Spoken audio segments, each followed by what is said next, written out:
વર્ષોથી કરવામાં આવ્યા હતા દબાણો અને તંત્રએ અત્યારે કાર્યવાહી હાથ ધરી છે, પરંતુ મારા અને તમારા જેવા અનેક લોકો જાણતા હતા કે વર્ષોથી અહીં બાંગ્લાદેશી લોકો વસવાટ કરે છે। આ કામગીરીને લઈને ઘણા બધા સવાલો પણ એટલા માટે છે કારણ કે વર્ષોથી આ કાર્યવાહી કરવામાં આવી હોત તો કદાચ અત્યારે એક સામટા આટલા બધા લોકો પર આ તવાઈ ના બોલાવાઈ હોત। આ અંગે હવે ચર્ચા શરૂ કરવા જઈ રહ્યા છે। મારી સાથે મહેમાનો પણ જોડાઈ ગયા છે। મારી સાથે રાજકીય વિશ્લેષક અજયભાઈ ઉમટ છે, સાથે જ કોંગ્રેસ તરફથી ગ્યાસુદ્દીન શેખ છે મારી સાથે, અને વીએચપી તરફથી મારી સાથે જીતુભાઈ સોલંકી છે। આપ ત્રણેયનું ખૂબ ખૂબ સ્વાગત। સૌથી પહેલા અજયભાઈ, મેં જે રીતે શરૂઆત કરી કે વર્ષોથી મને પણ ખબર છે અને તમને પણ ખબર છે કે અહીંયા ચંડોળા તળાવ આ એરિયા મિની બાંગ્લાદેશ જ છે। તંત્ર અત્યારે કાર્યવાહી કરે છે, તમે આને યોગ્ય કાર્યવાહી ગણશો કે પછી મોડી કાર્યવાહી ગણશો કે પછી એમ માનશો કે ભાઈ દેર આए दुरुस्त आए? ના, દેર આए दुरुस्त आए એ વાત તો સાચી છે કે જો હું તમને કહું કે રાજ્ય સરકારનું સાચું વર્ઝન છે ને એ હાઈકોર્ટમાં એમને ફાઇલ કરેલી એફિડેવિટ પરથી કહેવાય, કારણ કે હાઈકોર્ટમાં તો તમારે સાચું કહેવું પડે। આપણે બધા જાણીએ છીએ કે વોટ બેંકના પોલિટિક્સ ખાતર, કારણ કે ચંડોળા તળાવની આસપાસ દર વખતે ચૂંટણી આવે ને ત્યારે કે આ બાંગ્લાદેશીઓને પાકિસ્તાન મોકલી દઈશું, બાંગ્લાદેશ મોકલી દઈશું। આજ દિન તક આપણે જોઈએ છીએ છેલ્લા 25-30 વર્ષથી, હું તો ઝરના વિદ્યાર્થી અવસ્થાથી અમદાવાદમાં આવ્યો ત્યારથી હું જોઉં છું કે બાંગ્લાદેશીઓની સંખ્યામાં ઇલીગલ ત્યાં રહેતા જે વસ્તી વધી રહી છે એ વધતી હતી। તો તમને છેલ્લા 35 વર્ષથી ગુજરાતમાં ભારતીય જનતા પાર્ટીની સરકાર છે, તો દાદાનું બુલડોઝર આજે ફર્યું, પણ એ જમાનામાં કેશુ બાપા પણ હતા અને બીજા બધા નરેન્દ્રભાઈ મોદી પણ ગુજરાતના મુખ્યમંત્રી રહી ચૂક્યા હતા।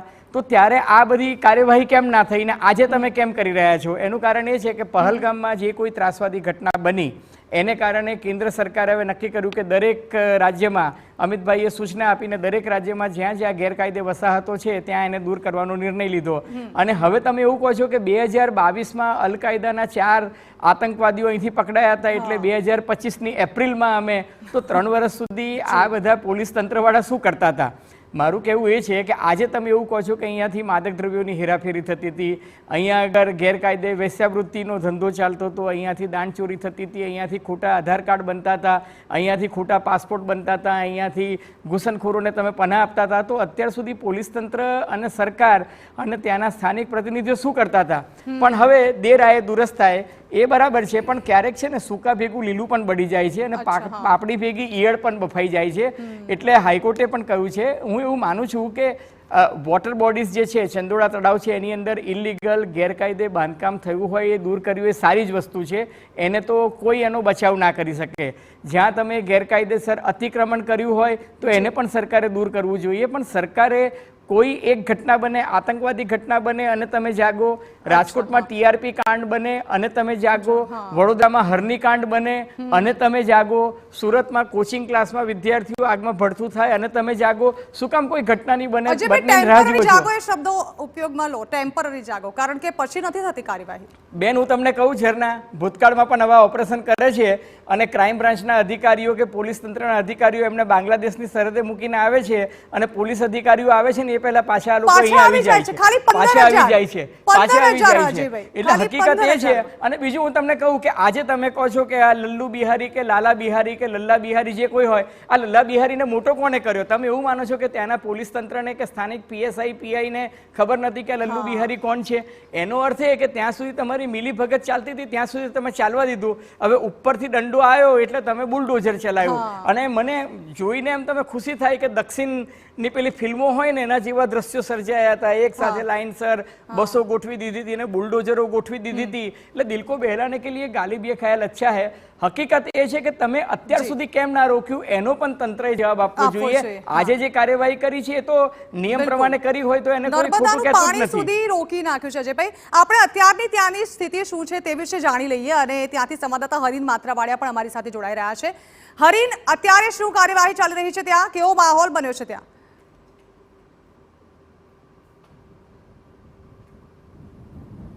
બિલકુલ, હું મારી પાછળના આપને દ્રશ્યો બતાવવા માંગીશ કે મોટા ભાગનું જે બહારનું એટલે કે જે તળાવની અંદરનો વિસ્તાર કહેવાય છે કે જ્યાં સૌથી મોટા બંગાળી જે આ બિહાર આસપાસના જે લોકો રહેતા હતા ત્યાં આજે કાચા પાકા મકાન આવેલા છે તેના ડિમોલેશન થઈ ચૂક્યા છે. ખાસ કરીને વાત કરવામાં આવે તો જે 8 વાગ્યાથી આ ડિમોલેશનની કાર્યવાહી શરૂ થઈ હતી. જોકે 12 વાગ્યા બાદ છે આ ડિમોલેશનની કામગીરી ધીમી થઈ હતી, કેમ કે જે આકરો તાપ લાગતો હતો, ગરમી સહન કરવી પડતી હતી, તેને લઈને કામગીરી પર પણ તેની અસર પડી હતી. પરંતુ જે મોટાભાગની જે આ વસ્તી છે, આપ દ્રશ્યો જોઈ શકો છો કે મોટાભાગની જ્યાં જુઓ ત્યાં કાટમાળ નજર ચડે છે. પરંતુ જે રીતની વાત અત્યારે કરવામાં આવે તો કોન્ટ્રાવર્સી એવી પણ ઊભી થઈ હતી જ્યારે પોલીસ કમિશનર GS મલિકને પૂછવામાં આવ્યું હતું કે કેટલી ઝૂંપડપટ્ટી છે, કઈ રીતના લોકો છે અને કેટલું ડિમોલેશન છે, તો ત્યારે એમનો એવો જવાબ હતો કે અહીં તો છે પોલીસ ફક્ત બંદોબસ્ત માટે આવતી હોય છે અને આ જે તમામ વસ્તુ છે ડિમોલેશનની તે કોર્પોરેશનની હોય છે. પરંતુ જ્યારે કોર્પોરેશનના DYMC ત્યાં આવ્યા ત્યારે એમણે એવો જવાબ આપ્યો કે જે પોલીસે અમને લિસ્ટ આપ્યું હતું અમે ત્યાં ફક્ત ડિમોલેશન કર્યું છે, બાકી તો અમને કોઈ ખ્યાલ જ નથી કે કેટલા ઝૂંપડા ગેરકાયદેસર છે. અને તેમણે એવું પણ સ્વીકારે છે કે ઘણા બધા એવા તળાવો છે કે જે હજી પણ ગેરકાયદેસર લોકો વસે છે. તેમનું માનવું એવું છે કે ગેરકાયદેસર જે આ જે પ્રવૃત્તિ છે, બાંગ્લાદેશી પ્રવૃત્તિ છે, તેના ઉપર જ અમે બુલડોઝર ફેરવ્યું છે. જે દબાણ થયેલું છે તેના ઉપર તો અમે બુલડોઝર ફેરવતા જ નથી. એટલે ક્યાંક ને ક્યાંક સંકલનનો અભાવ ફરીથી અહીં જોવા મળે છે. પરંતુ આ સંકલનના અભાવ વચ્ચે દ્રશ્યો ઘણું બધું કહી જાય છે કે જે તળાવ છે, જે પીરાણામાંથી જે કચરો લઈ આવવામાં આવતો હોય છે અને ત્યારબાદ તે અહીં ડમ્પ કરી અને આ દબાણ જે છે તળાવને બૂરવામાં આવ્યું હતું. ઘણા વર્ષોથી સેટેલાઇટ ઇમેજથી પણ ખ્યાલ આવે છે કે ઘણા વર્ષોથી કેટલું દબાણ ધીમે ધીમે થતું આવ્યું હતું. ત્યારબાદ અહીં ગેરકાયદેસર પ્રવૃત્તિએ જન્મ લીધો. બહારથી આવતા જે બાંગ્લાદેશી ઘૂસણખોરો છે તેમને પનાહ આપવામાં આવી અને લલ્લા બિહારી જેવા લોકો છે તે પણ છેલ્લા 40 વર્ષથી અહીં રાજ કરે છે. અને ખાસ કરીને જાણે કે ચંડોળા તળાવમાં ઘૂસણખોરોએ પગ મૂકવો હોય અથવા તો કોઈએ પણ રહેવું હોય તો લલ્લા બિહારીની મંજૂરી વગર ન રહી શકે, પગ ન મૂકી શકે.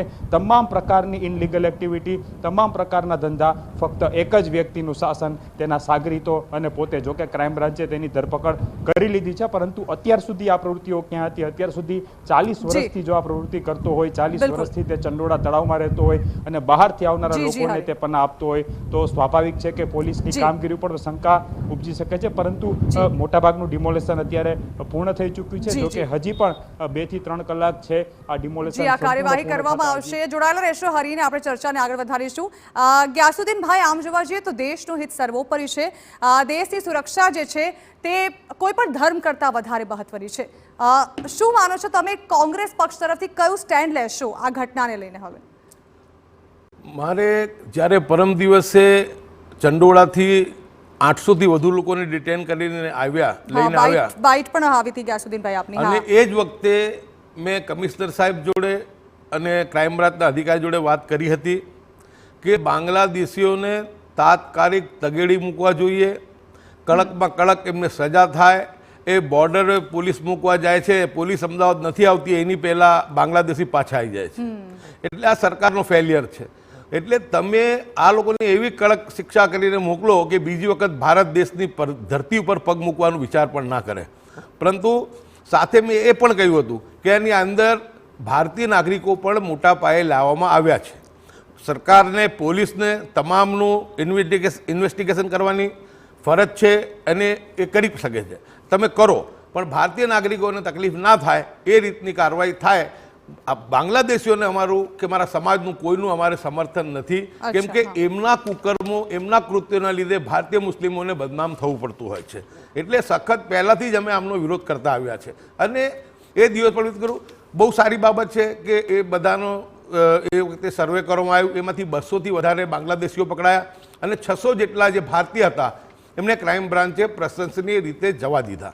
મારું કહેવાનું એટલું જ છે કે બાંગ્લાદેશી વસાહતીઓના મકાન તો કોઈ પણ આધાર પુરાવા જોયા વગર સીધા જ તોડી નાખવા જોઈએ.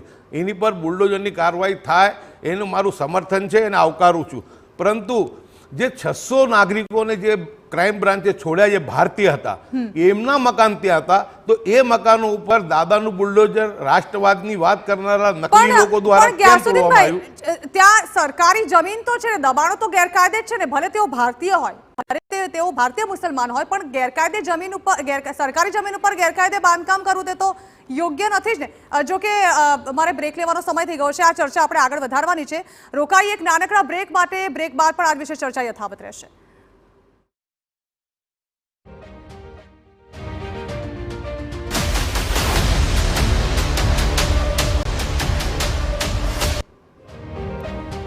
Welcome back.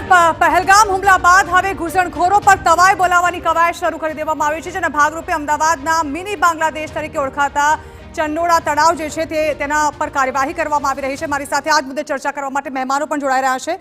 ગ્યાસુદ્દીનભાઈ, એક વાત અધૂરી રહી ગઈ હતી કે સરકારી જમીન પર જો ભારતીય મુસ્લિમો પણ હોય, કોઈ પણ વ્યક્તિ હોય, પરંતુ ગેરકાયદે દબાણ તો ઊભું કર્યું જ છે. બિલકુલ બેન, એમાં બે મત નથી, પરંતુ સુપ્રીમ કોર્ટના ઘણા બધા ઓર્ડર્સ છે. અને આપણા અમદાવાદની વાત કરું તો જ્યારે નદીનું રિવરફ્રન્ટ બનાવતા હતા સાબરમતી નદી ઉપર, એ વખતે પર આ જ પ્રશ્ન આવ્યો હતો. અને નામદાર હાઈકોર્ટે એ વખતે કહ્યું હતું કે જે લોકો ત્યાં રહેતા હોય, એમની પાસે પુરાવા હોય, એ તમામને વૈકલ્પિક વ્યવસ્થા આપી, કેમ કે એમને માથે આબ અને નીચે જમીન છે. એટલે 12,000 લોકોને પછી ત્યાંથી મકાનો આપવામાં આવ્યા હતા. અને તમામ લોકો ત્યાં, અમારો દેવી પૂજક સમાજ હતો, દલિત સમાજ હતો, મુસ્લિમ સમાજ હતો, એટલે બધા ભેગા મળીને ત્યાં લોકો રહેતા હતા અને તમામને વૈકલ્પિક વ્યવસ્થા પૂરી પાડવા. મારું એટલું જ કહેવું છે કે 45 ડિગ્રીમાં આજે બાંગ્લાદેશી વસાહતના નામે તમે એ લોકોને ભારતીયોને ના કરી શકો. બાંગ્લાદેશીઓને કડક સજા કરો અને એવી સજા કરો કે કોઈ બાંગ્લાદેશી હવે ગુજરાતમાં કે ભારતમાં પગ મૂકવાની હિંમત ના કરે. જ્યારે આપણા ભારતીયોને અમેરિકાથી લાવવામાં આવ્યા અહીંયા રિપોર્ટ કરવામાં, એ વખતે આપણે જોયું કે હાથમાં હથકડીને પગમાં બેડી હતી. આપણે તો એવું વર્તન નથી કર્યું, પરંતુ આ જ વર્તનને આ પાકિસ્તાની કે બાંગ્લાદેશી નાગરિકો આ જ વર્તનને લાયક છે. એમની સામે એવા કડક પગલાં લેવામાં આવે. હવે લલ્લુ બિહારી, એનું સામ્રાજ્ય 2000 વાળનું એનું ફાર્મ હાઉસ, એના બાપ દાદાની જાગીરો એ પ્રમાણે ત્યાં રહે, ગેરકાયદેસર લાઇટ આપે, ગેરકાયદેસર પુરાવા ઊભા કરી આપે, ગેરકાયદેસર રીતે એમને રહેવાની જમવાની બધી વ્યવસ્થા કરી આપે, તો શું આ પોલીસની જાણમાં નહોતું? 30 વર્ષથી ભાજપનું શાસન છે, આજનું નથી.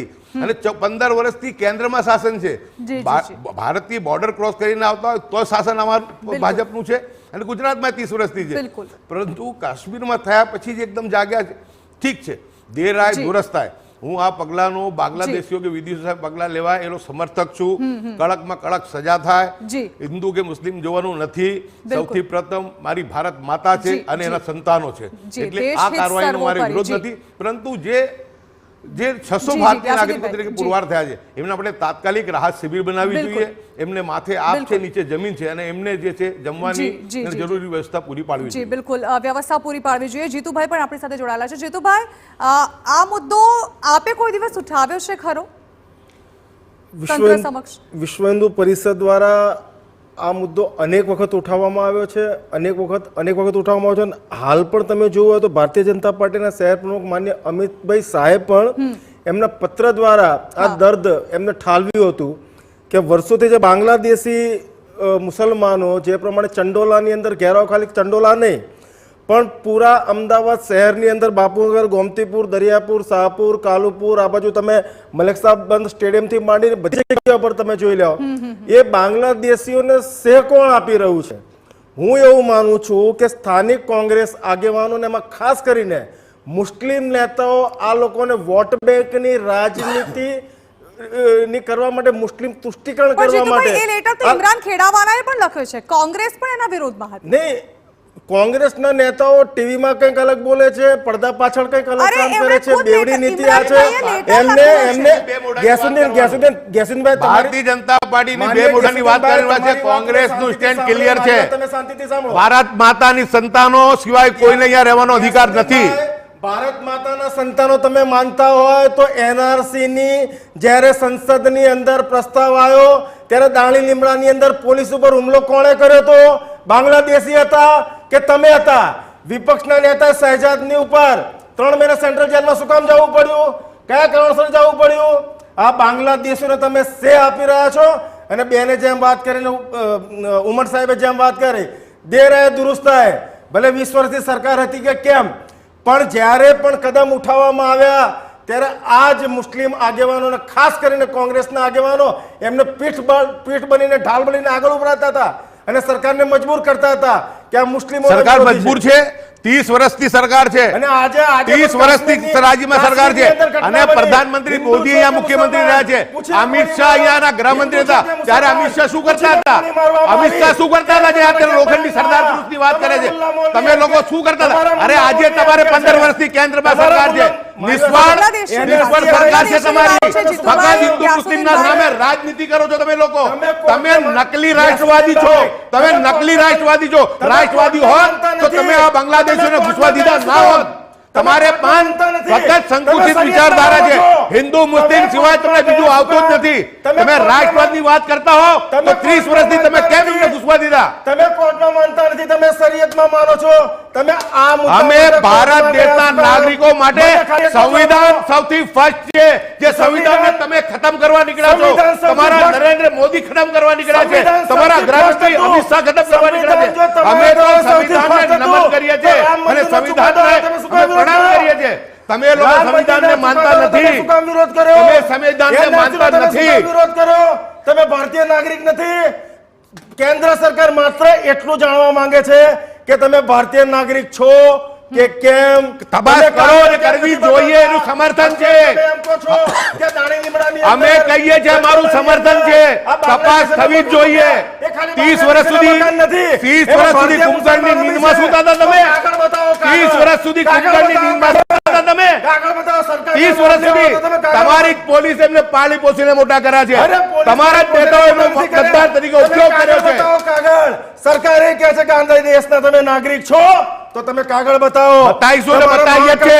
મહાકાળ લેવું હોય તો તમે કાગળ બતાવો. પરમ દિવસે આ પોલીસે કાગળ પૂછ્યું, બતાવો છો. બધાએ કાગળ બતાવે એટલે 600 લોકોને જવા દીધા છે. અરે મુસલમાન- ક્રાઇમ બ્રાન્ચે 600 લોકોને જવા દીધા કાગળ બતાવ્યા પછી. 140 કરોડની જનતા એના માટે ભારતીય જનતા પાર્ટી કે કેન્દ્ર સરકાર એમને માત્ર ને માત્ર દેશની પ્રજા માને છે. હિન્દુ મુસલમાન કરતી નથી. પણ તમે હિન્દુ મુસલમાન કરો છો. કેન્દ્રની તમે નિષ્ફળ NRC નો સરકાર દાદાનો રોજગારી આપવામાં દાદાનો બુલડોઝર ચાલ્યું. દાદા- તમે એમ કહો છો કે મુસલમાનના પણ એની અંદર મકાનો હતા. બધા જ મુસલમાનના જ મકાન હતા. બિલકુલ. તમે એ રીતે ગ્યાસુદ્દીનભાઈ, કઈ રીતે કહી શકો કે આ બાંગ્લાદેશી છે ના બાંગ્લાદેશી નથી? ભારતીય અને નોન ભારતીયની વાત છે. બાંગ્લાદેશી છે કે અમારે કોઈ લેવા આ મુદ્દો હિન્દુ મુસ્લિમ નથી. ગ્યાસુદ્દીનભાઈ, જીતુભાઈ, મુદ્દો હિન્દુ મુસ્લિમનો નથી. મુદ્દો અત્યારે ચંડોળા તળાવમાં મિની બાંગ્લાદેશ ઊભું કરી દેવામાં આવ્યું છે તેનું. ગ્યાસુદ્દીનભાઈ, જીતુભાઈ, હિન્દુ મુસ્લિમનો મુદ્દો નથી. આપણે બાંગ્લાદેશી જે ગેરકાયદે દબાણ ઊભા કરી રહ્યા છે તેમનો મુદ્દો છે. બ્રેક માટે રોકાયા છીએ. બ્રેક બાદ ફરી એકવાર ચર્ચા શરૂ કરીશું.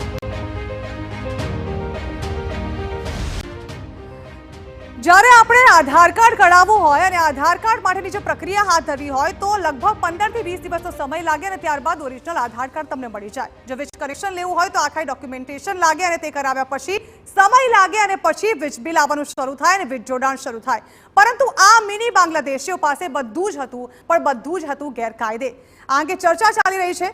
અજયભાઈ, સૌથી પહેલા તો હું એ જ જાણવા માંગીશ કે આ ડોક્યુમેન્ટ્સ જે નકલી બનાવવામાં આવતા હતા, નકલી વીજ જોડાણ ઊભા કરવામાં આવ્યા હતા, આટલું બધું નકલી ચાલી રહ્યું હતું, લોકોને તંત્રને ખબર પણ ના પડી?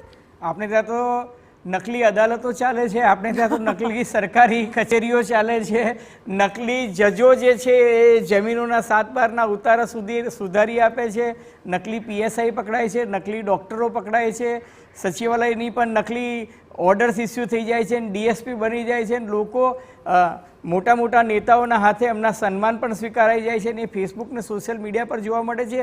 એ બધું તો છે, પણ હું આ છે ને સરકારી પ્રેસ નોટ વાંચતો હતો ઝરના, હમણાં 5 મિનિટ પહેલા જ આવી છે ગાંધીનગરથી, અને એમાં આ બાંગ્લાદેશના ચંડોળા તળાવનું જે આખું ઓપરેશન કર્યું એમાં ઓપરેશનની વિગતો લખી છે, પણ અહીંયા રહેતા લોકો જે છે એ કેવા કેવા ધંધામાં સંડોવાયેલા હતા. એમાં સૌથી પહેલાં તો કહ્યું કે આ લોકોના આતંકવાદીઓ સાથે તાર જોડાયેલા હતા, પછી અલ-કાયદા અને બીજી 3 સંસ્થાઓ સાથે તાર જોડાયેલા હતા એવું એમ કે છેલ્લા 5 વર્ષમાં એમ કે જાણવા મળ્યું છે, એટલે કે એના આધારે પકડ્યું.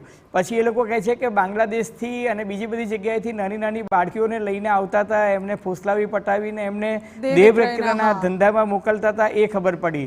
પછી ત્રીજું ખબર પડી એ લોકોને કે માનવ તસ્કરીના ધંધામાં એમ કે અહીંયા લોકો ગોઠવાયેલા હતા.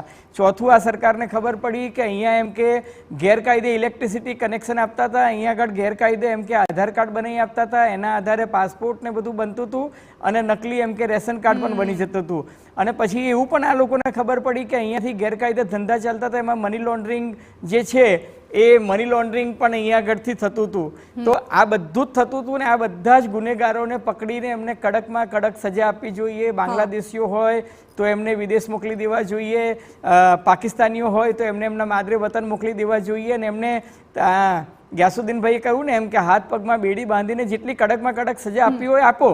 પણ મારો એ સવાલ છે કે છેલ્લા 20-30 વર્ષથી આ બધી પ્રવૃત્તિ ચાલતી હતી તો ત્યારે જે પોલીસ અધિકારીઓ કે જે તંત્ર કે જે નેતાઓના કારણે આંખ આડા કાન થતા હતા, પછી એ ભાજપ હોય કે કોંગ્રેસ હોય કે જે લોકો વોટ બેંક પોલિટિક્સ કરતા હોય, મહેરબાની કરીને એ લોકોને પણ એક્સપોઝ કરવા જોઈએ, જેથી આજે આ ચંડોળા તળાવ છે, કાલે સુરતમાં થવાનું છે ઓપરેશન, પછી વડોદરામાં ઓપરેશન થવાનું છે. આ તો ચંડોળા માત્ર શરૂઆત છે. ઝરના તમે સમજો, ચંડોળાથી જે શરૂઆત થઈ છે એ વચ્ચે તમને ખબર હોય તો બેટ દ્વારકામાં થયું હતું, જૂનાગઢમાં થયું હતું, સોમનાથમાં થયું હતું, કચ્છમાં થયું હતું. હવે એનો વ્યાપ જે છે એ વધવાનો છે અને આ બધી જ સારી વસ્તુ છે. પણ સરકારે એ પણ ધ્યાન રાખવું જોઈએ કે અત્યાર સુધી તમારા તંત્રના અધિકારીઓએ શા માટે આંખ આડા કાન કર્યા અને આ પ્રકારની ગેરકાયદેસર પ્રવૃત્તિ કે બદીઓ હતી એને શા માટે ફૂલવા ફાલવા દીધી અને એના માટે જે જવાબદાર હતા એની સામે કેમ પગલાં લેવાયા નહીં? બિલકુલ. જીતુભાઈ, આ નકલી વીજ જોડાણ, નકલી આધાર કાર્ડ, આ ગેરકાયદે વીજ જોડાણ, આ તો ખરેખર ખૂબ જ મોટા મુદ્દાઓ છે.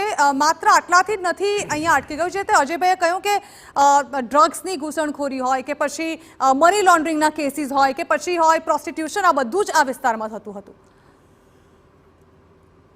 મને પ્રશ્ન જીતુભાઈ, હા, આની અંદર અત્યારે બેન તમે જુઓ કે ખાસ અત્યારે હિન્દુ મુસ્લિમની વાત નથી કરું, પણ મુદ્દો એ આધારિત ચાલી રહ્યો છે એટલા માટે હું ખાસ કરું છું. અને હું આપના માધ્યમથી ભૂપેન્દ્ર દાદા અને સરકારને પણ કહેવા માંગુ છું કે ટોરેન્ટ પાવર માત્ર ને માત્ર નફો રળવા માટે કોઈ પણ કાગળ ચકાસ્યા વગર આજે હિન્દુઓને વીજ કનેક્શન લેવું હોય તો tax bill, light bill, tax bill કે તમારા બીજા અન્ય પુરાવા માંગે છે. આજની તારીખમાં રખિયાલ રોડ ઉપર તમે જોઈ લો કે જે એકદમ ગેરકાયદેસર છે ત્યાં પણ તમે વીજ મીટર લાગેલા હશે તો આ વીજ મીટર કયા આધાર ઉપર આપવામાં આવે છે? સૌથી પહેલો મોટો પ્રશ્ન છે કે ટોરેન્ટ સામે પણ આની તપાસ થવી જોઈએ. બીજો પ્રશ્ન એ છે કે આધાર કાર્ડ બનાવવા માટે આ લોકોને કોણ મદદ કરે છે? સ્થાનિક કોર્પોરેટરના લેટર પેડ ઉપર આ લોકો ભલામણ, આધાર કાર્ડની જે તે એજન્સી ભલામણ માંગે છે. તો કે ભાઈ હું આમને ઓળખું છું અને આમને પરિચિત મારા વિસ્તારના છે, તો આ જેટલા પણ બાંગ્લાદેશીઓ હતા એ લોકોને નામજદ કરી અને આમના જે આધાર કાર્ડ ને એ જે બન્યા છે તો એમાં પણ તપાસ થાય કે આમના આધાર કાર્ડ ઉપર કયા કોર્પોરેટર કે ધારાસભ્ય આમને પત્ર લખ્યો કે આમનું આધાર કાર્ડ કાઢો. સૌથી મોટો વિષય છે. અને રહી વાત જે અલ કાયદાનો જે આતંકવાદી ત્યાંથી પકડાયો છે લલ્લા બિહારી, તો એની પર શું સરકાર આની તપાસ NIA કરશે કે કેમ? તો હું એવું માનું છું કે ખાલી આ એક લલ્લા બિહારી નથી, આવા અનેક લલ્લા બિહારી અમદાવાદ શહેરની અંદર હશે. પણ આ અત્યારે જે જમ્મુ કાશ્મીરની અંદર જે પ્રમાણે ઘટના બનીને એ ઘટનાને લઈને સરકાર ઉજાગર થઈ છે, જેમ ઉમર સાહેબે કીધું કે દેર આયે દુરુસ્ત આયે, બરાબર છે, પણ સરકાર જાગી તો ખરા. અને આ જે હક હિન્દુઓનો તો હક મારે જ છે, પણ સાથે સાથે આ અવૈધ બાંગ્લાદેશી, પાકિસ્તાની અને અફઘાનિસ્તાની નાગરિકો જે ગુજરાતમાં ને અમદાવાદમાં ને ભારતમાં વસવાટ કરી રહ્યા છે એ મુસલમાનોનો પણ હક મારી રહ્યા છે. એમાં કોઈ બે મત નથી. બિલકુલ બિલકુલ. ગ્યાસુદ્દીનભાઈ, જે પ્રકારે અત્યારે આ કાર્યવાહી કરવામાં આવી અને વારંવાર હું આ મુદ્દો ઉઠાવી પણ રહી છું, આપને નથી લાગતું કે અમિત શાહ હોય કે ઇમરાન ખેડાવાલા હોય તેઓએ પણ પત્ર લખ્યા છે આ મુદ્દે? આ કાર્યવાહી જે છે તે હમણાં કરવામાં આવી અને આટલા બધા નકલી ડોક્યુમેન્ટ્સ બની રહ્યા હતા, અહીંથી આટલા બધા ગુનાઓ સામે આવી રહ્યા હતા, સરકારની પણ કંઈક નબળી કામગીરી હતી જેના કારણે અત્યાર સુધી આ બધું ઢંકાયેલું જ રહ્યું. બિલકુલ, હું ધારાસભ્ય તો ત્યારે પણ આ ગેરકાયદેસર બાંધકામોનું, દબાણોનું મેં મુદ્દા ઘણી વખત ઉપાડે. મેં તો અહીંયા સુધી કીધું હતું કે 5-6 માળ બંધી જાય, લોકો ત્યાં રહેવા આવી જાય. અત્યારે બુટલેગરો નથી, મારા મુસ્લિમ સમાજના સાથે વાત કરું છું, એ બિલ્ડરો સાથે નહીં, એ લે ભાગુ બુટલેગરો છે. એમને જ્યારે તમે 7 માળ બંધાઈ જાય પછી તમે તપાસ કરવા નીકળો છો, ત્યારે અધિકારીઓ શું કરતા? અધિકારીઓ એમના હપ્તા લઈ લે, RTI એક્ટિવિસ્ટો એમના હપ્તા લઈ જાય, એ ખંડણી ઉઘરાવી લે, 7 માળ બની જાય, ગરીબ લોકો ત્યાં રહેવા આવે, પછી કોર્પોરેશનના અધિકારીઓ જાગે. એ જ ઘટના અહીંયા ચંડોલામાં પણ બની છે. એટલે સરકાર એ જવાબદારી અધિકારીઓની પણ નક્કી કરવી જોઈએ. અને એ જવાબદારી નક્કી કરી આમાં અમે કુણપ દેખાય તો એમની સામે પણ પગલાં લેવા જોઈએ. હું તો ખાસ બેન આપના માધ્યમથી રાજ્યના માયાળુ મુખ્યમંત્રીને એક જ વિનંતી કરું છું, એ બહુ સંવેદનશીલ છે કે ભૂપેન્દ્રભાઈ તમે બાંગ્લાદેશી પાકિસ્તાનીઓને ફાંસે ચડાવો, ખોટા ગુનેગારી કરતા પકડાય તો એનો એન્કાઉન્ટર કરો, એની સામે અમારો કોઈ વાંધો નથી. ભારતનો મુસ્લિમ સમાજ તમારી સાથે છે, પરંતુ જે આજે 600 ભારતીયોના મકાન તોડવામાં આવ્યા છે બાંગ્લાદેશી વસાહતના નામે, એમના માટે તાત્કાલિક રાહત શિબિર બનાવો, એમને ત્યાં રાખો અને જરૂરી વધારે એમને જરૂરી સુવિધા પૂરી પાડો. અને જે રીતના રિવરફ્રન્ટની અંદર નામદાર હાઈકોર્ટના હુકમથી એમને મકાનો આપવામાં આવ્યા હતા, આ તમામ ભારતીય વિસ્થાપિતોને ત્યાં મકાનો ઈડબ્લ્યુએસમાં આપવામાં આવે. અને આ જે બાંગ્લાદેશી જે પકડાયા છે એમને એવી કડક સજા કરો, હાથમાં હથકડીને પગમાં બેડી એમને બાંધી એમને કાળા મોઢા કરી એમને બાંગ્લાદેશની સરહદે મૂકીને આવો અને એવી એમને પદાર્થપાઠ આપો કે બીજી વખત ભારતની અંદર પગ મૂકવાની કોઈ પાકિસ્તાની કે કોઈ બાંગ્લાદેશી હિંમત ના કરી શકે. જી બિલકુલ, ખૂબ ખૂબ જી. આ મુદ્દા માટે બેન એક વસ્તુ કહું કે ઈડબ્લ્યુએસ ના મકાનો હમણાં સાહેબ જે વચવા એ ત્યાં બન્યા હતા પોલીસના ચોપડે કાયદેસર બાંગ્લાદેશી બ્લોક, પાકિસ્તાની બ્લોક એ પ્રમાણે લખવામાં કોઈ પરિસ્થિતિ એ નિર્માણ થાય, એ નિર્માણ વાત ના કરો. હું સમજી શકું છું તમે વિશુદ્ધ પરિષદની તમે કરી રહ્યા છો. જી જી બિલકુલ બિલકુલ. સમય નથી આપણી પાસે જીતુભાઈ ક્યાસરભાઈ, માફ કરજો, સમય નથી, આપણે ચર્ચાએ લટકાવી પડી રહી છે, માફ કરજો, ચર્ચાએ લટકાવી પડી રહી છે. તો અત્યારે ઘૂસણખોરીનો આ મુદ્દો જે છે તે ગુંજી ઉઠ્યો છે અને હવે આ મુદ્દે પગલાં લેવાના શરૂ થઈ ચૂક્યા છે, પણ આશા રાખવામાં આવી રહી છે કે હવે આ મુદ્દો અહીંથી ડામી લેશે તંત્ર અને ફરીથી આવા બાંગ્લાદેશીઓ ઘૂસણખોરી કરવાની હિંમત પણ નહીં કરે. રોકાઈએ બ્રેક માટે, બ્રેક બાદ અને સમાચાર.